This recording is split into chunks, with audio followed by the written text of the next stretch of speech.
Before I took this class, when I thought about the policing of women surrounding pregnancy, I often only thought about how their bodies were being regulated.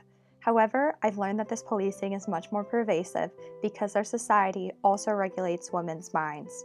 Postpartum women are expected to adhere to a certain set of norms when it comes to their mental well-being.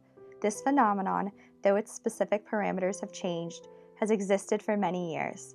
In the 19th century, the field of psychiatry used the rest cure in order to regulate women's, in particular upper middle class white women's, postpartum experiences.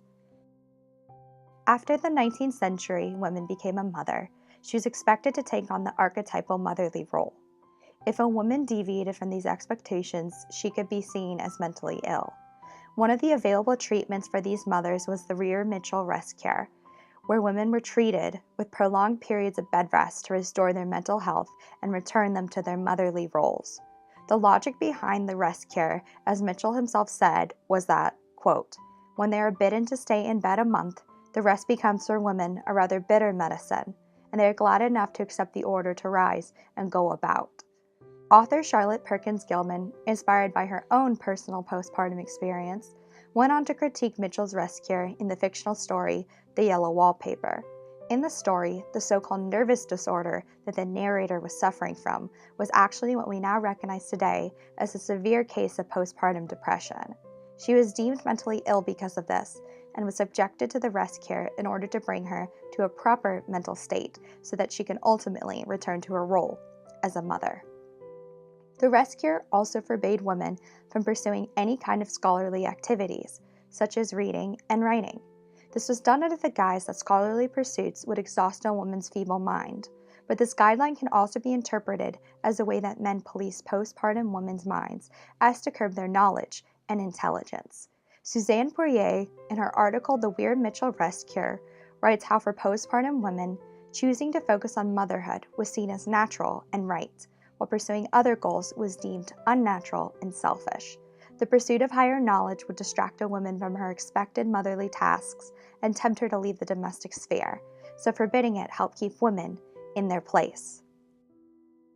Psychiatrists also attempted to control postpartum women's minds by controlling their physical appearance. Showalter wrote about how in asylum patients, quote, sanity was often judged according to their compliance with middle-class standards of fashion.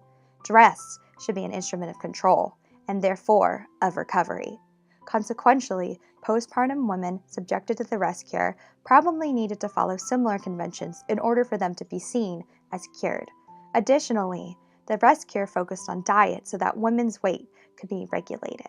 The focus on dress and weight shows that those in authority created a correlation between a healthy body and a healthy mind in mothers. Upper middle class white women's postpartum mental health in the 19th century was controlled by psychiatric conventions of the time. While these different curative concepts may sound antiquated, their controlling aspects have lingering legacies today.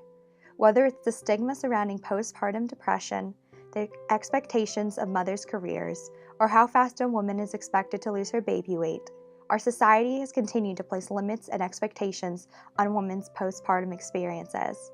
By learning the history behind these expectations, it brings us one step closer to casting them off for good and, instead, letting women define their own postpartum experiences.